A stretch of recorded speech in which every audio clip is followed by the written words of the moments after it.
7th chapter, heading Salvation of Trnavarta. Supreme Personality of Godhead, Krishna, is always full of 6 opulences, namely complete wealth, complete strength, complete prem, complete knowledge, complete beauty, and complete renunciation. As such, in his complete eternal form, the Lord appears in different eternal forms of incarnation. The conditioned soul has immense opportunity to hear about the transcendental activities of the Lord in different incarnations. In the Bhagavad Gita, it is said that Janma Karma Medibram, the pastimes and activities of the Lord are not material. They are beyond material conception, but there are so many activities of the Lord, and for the benefit of the conditioned soul, so that they can hear such activities, although uncommon, but they have the opportunity to associate by hearing those activities, means evolving a transcendental nature simply by hearing. Conditioned soul has a natural aptitude to hear something about other conditioned soul in the form of fiction, drama, novel. That inclination to hear something about others may be utilized for hearing the pastimes of the Lord, by which they can immediately evolve their transcendental nature. Such pastimes are not only very beautiful, but also very much pleasing to the mind. If somebody takes the advantage of hearing such pastimes of the Lord, the material contamination, dust accumulated in the heart due to long association with material nature, can be immediately cleansed up. Lord Chaitanya also recommended that simply by hearing the transcendental holy name of the Lord, Krishna, one can cleanse the heart of all material contamination. There are different processes for self-realization, but this process of devotional service, of which hearing is the most important function, adopted by any conditioned soul, will be automatically cleansed of the material contamination, and they will be able to realize his real constitutional position. Our conditioned life is due to this contamination only, and as soon as these contaminations are cleared off, naturally the dormant function of the living entity to render service to the Lord becomes manifest. Such development of the eternal relationship with the Supreme Lord, one becomes eligible to create friendship with devotees. Maharaj Parikshit therefore recommended by his practical experience that everyone should try to hear about the transcendental pastimes of the Lord. This Krishna treatise is meant for that purpose, and the readers will take advantage of such hearing for attaining the ultimate goal of human life. That the Lord therefore, out of his causeless mercy, descends on this material world and displays his activities just like ordinary man. Unfortunately, the impersonalists or the atheist class of men, they take Krishna as one of them, ordinary man, and deride at him. That is condemned in the Bhagavad Gita by the Lord himself, Apajananti mana moodha. The moodhas are the rascals. They take Krishna as ordinary man or little powerful man, but they cannot accept Krishna as the Supreme Personality of Godhead out of their great misfortune. Sometimes such misfortunate persons misrepresent themselves as incarnation of Krishna without any reference of the authoritative scripture. Next fact, when Krishna grew up a little more and from a lying down position he began to turn himself backside up, another function was observed by Nanda Maharaj and Jasoda. And as such, they arranged for the birth ceremony of the Lord, as it is still observed by all the followers of the Vedic principles. The birthday ceremony of Krishna is observed in India by all Hindus, irrespective of their different sectarian views. In that function, all the cowherds, men and women, were invited to participate in that jubilation, and there was nice band party playing, and people assembled were enjoying. All the learned Brahmins also were invited, and they were chanting Vedic hymns for auspiciity of Krishna's life, and along with the chanting of the Vedic hymns and playing of the bands, Krishna was being bathed by Mother Jasoda. This bathing ceremony is technically called Abhishek, and up to that, this Abhishek ceremony observed in all the temples Vrindavan on the occasion of Janmashtami, or the birthday anniversary of Lord Krishna. Next, on that occasion, Mother Jasoda arranged for distributing a large quantity of grains and first-class cows decorated with golden ornaments for being given in charity to the lauded, respectable Brahmins. She therefore took bath and dressed herself nicely, and taking child Krishna duly dressed and bathed on her lap, and sat down to hear the Vedic hymns chanted by the Brahmins. While hearing the chanting of the Vedic hymns, the child appeared to be feeling asleep, and therefore Mother Jasoda very silently laid down him on the bed. On account of her being engaged in deceiving all the friends and relatives resident of Vrindavan on that holy function, she forgot to feed the child with milk. While the child was crying, being hungry,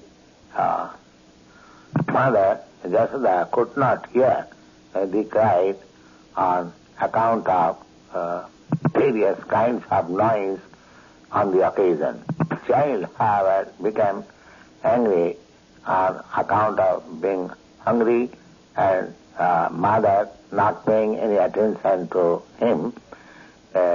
He lifted his legs and he began to move his lotus feet just like ordinary child. Baby Krishna was laid down just underneath a hand-driven cart, and while the child was throwing the legs, it touched the wheel of the cart and accidentally the cart fell down topsy-turvy.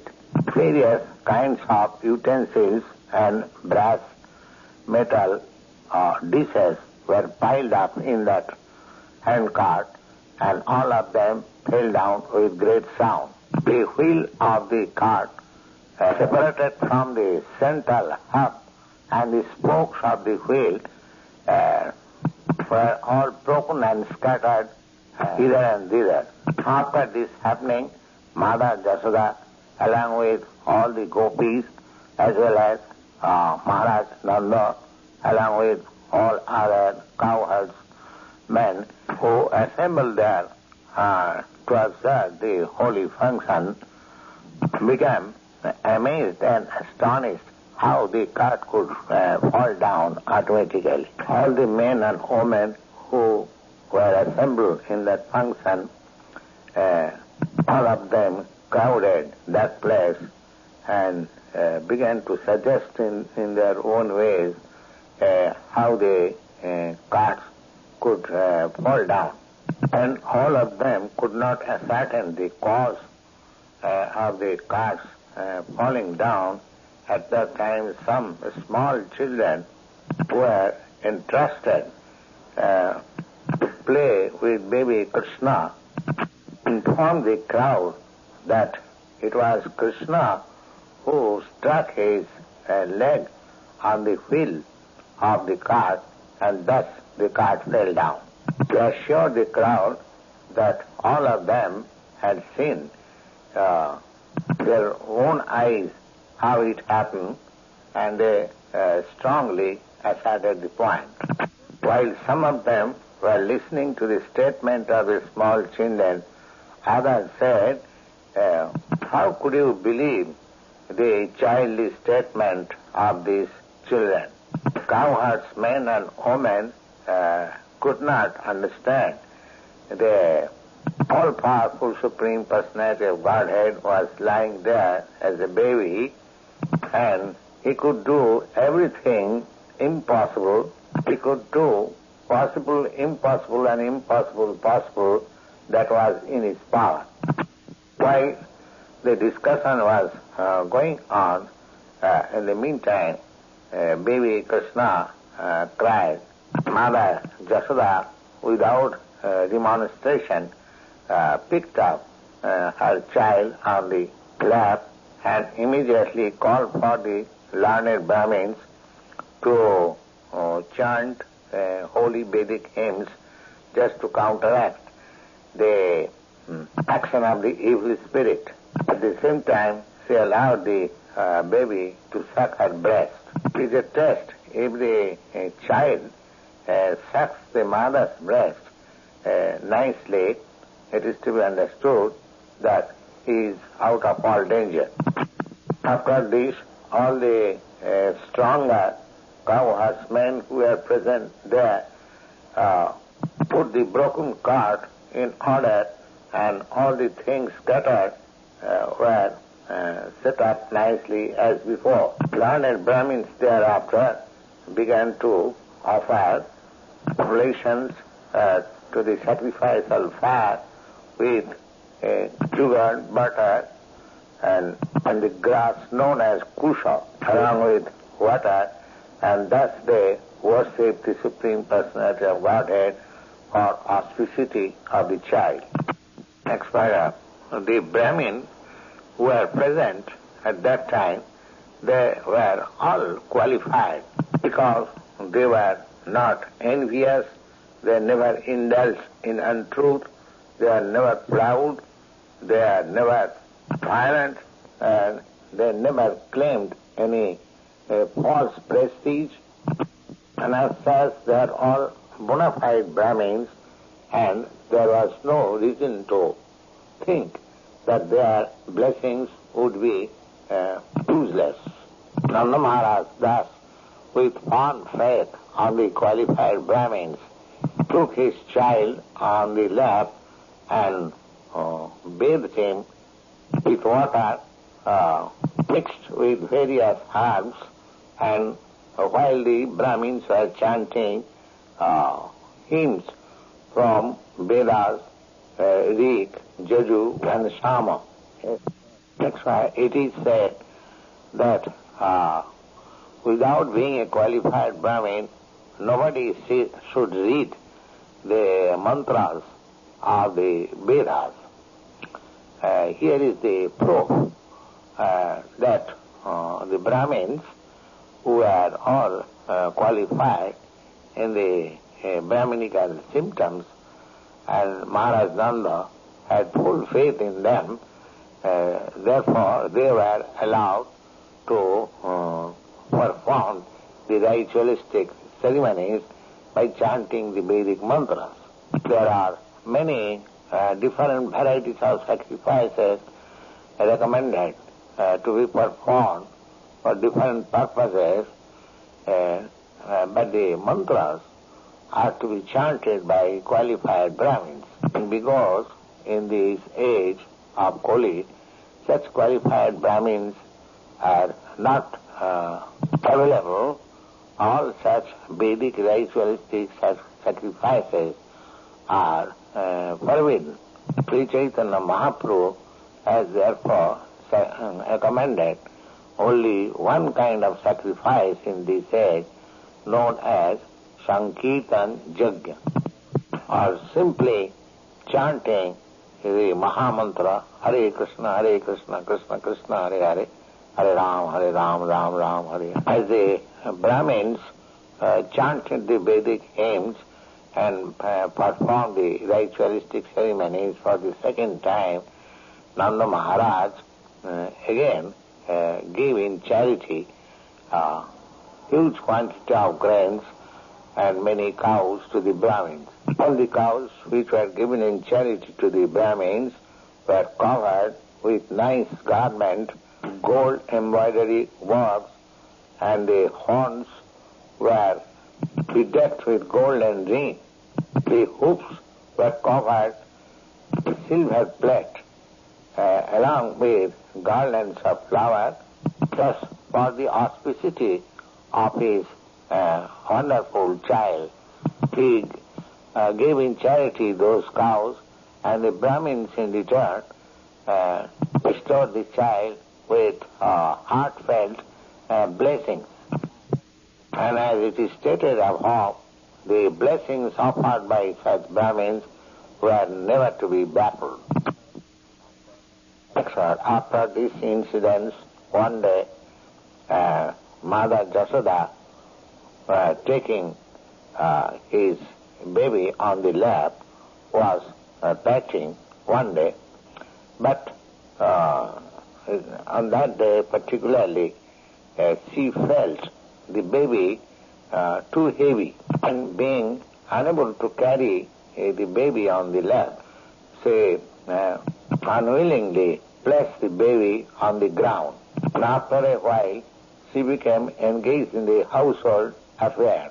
At that time, one of the servants of Kansa, known as Trnavarta, instructed by Kansa, appeared there in the shape of whirlwind and picked up the child on his shoulder. After this, he created a great dust storm all over Vrindavan with great sound in all directions. And on account of dust storm, everyone's eyes became covered. Within a few moments only, the whole area of Vrindavan became densely dark. As a result, nobody could see himself or anyone else. During this great catastrophe, Mother Jasoda could not see her baby, was taken away by the whirlwind, and Jasoda began to cry very piteously. She immediately fell down on the ground, exactly like the cow who lost her calf very recently. And Mother Jasoda was so piteously crying, all the cowherds women immediately came there. All of them began to search out the baby everywhere, but they were after all disappointed without finding the baby. That's why the Trnavarta demon who took away baby Krishna on his shoulder got high in the sky, but the baby, assuming too much heavy burden, he could not go very far off from the ground and was obliged to stop his activities as whirlwind, and immediately everything appeared to be peaceful. Krishna baby, however, assumed too much heavy and began to hang down, catching hold the neck of the demon. The demon, Trnavarta, thought the baby as if a big mountain. He tried to get out of the clutches of the baby, but he was unable to do so. When the demon was unable to get out of the clutches of the baby, his eyes came out from the socket. Crying very fiercely, immediately fell down the ground of Vrindavan as dead body. The child was sitting on the body of the demon. The demon fell down on the ground exactly like Tripurasura, who was pierced by the arrow of Lord Shiva. And while the demon fell down on the stone chunk, every part of his limb became mashed on it, and thus it became visible to all the inhabitants of Vrindavan. When the gopis saw that the demon is killed and the child, Krishna, was very happily playing on his body, immediately they picked up Krishna with great affection, and all the cowherds women headed by Jasoda and cowherdsmen headed by Nanda became so much happy by getting back their beloved child Krishna. At that time they began to talk how wonderful it is that the demon took away the child for devouring, but he could not do so. Instead of he came down as dead body. Some of them supported the situation. This is the right thing, because those who are too much sinful, they die out of that sinful reaction, and our child Krishna is pious, therefore he is saved from all kinds of fearful situations on account of his equanimity.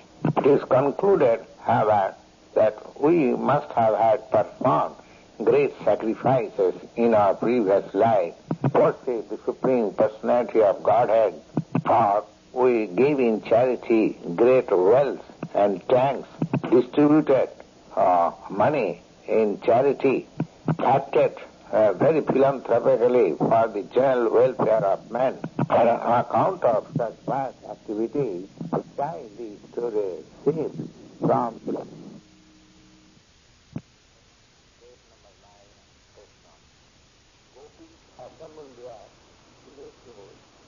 amongst themselves what sort of austerity and penances we must have done in our previous life, or must have worshipped the Supreme Personality of Godhead and offered different kinds of sacrifices, made charities, or performed many welfare activities for the public, such as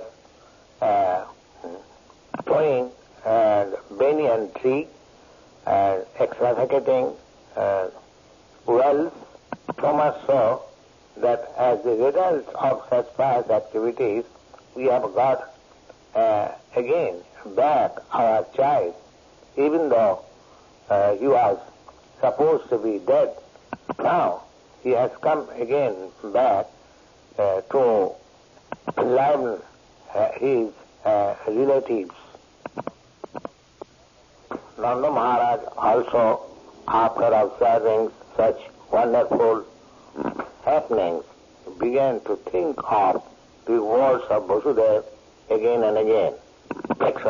Sometimes after this incident, one day when Jasoda was feeding her child breast milk, patting her beloved Krishna with great affection, whereas a profuse supply of milk from her breast.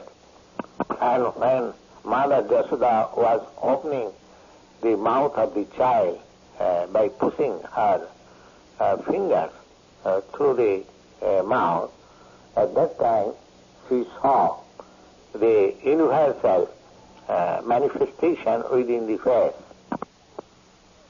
She saw within the mouth of Krishna the whole sky, the whole luminaries, stars, all directions, the sun, moon, fire, air, seas, islands, mountains, rivers, forests, and all other movable and immovable entities within the mouth. Mother Jasoda, after seeing the whole universe within the mouth of Krishna, began to throb in his heart, murmur within herself how wonderful this is. So she could not express anything but simply closed her eyes and was absorbed in such wonderful thoughts. This incident of showing the universal form of the Supreme Personality of Godhead, even when the Lord was lying down on the lap of his mother, proves that the Supreme Personality of Godhead is always the Supreme Personality of Godhead. Either he manifests himself as a child on the lap of his mother, or in the battlefield of Kurukshetra, concoction of the impersonal is that one can become God by meditation or by some artificial means of material activities is falsified here. God is always God in any condition or any status of manifestation, and the living entities are always the part and parcel of the Supreme Lord, but they can never be equal with the inconceivable supernatural power of the Supreme Personality of God. Thus, in 7th chapter of Vedanta summary study of Krishna, the matter of salvation,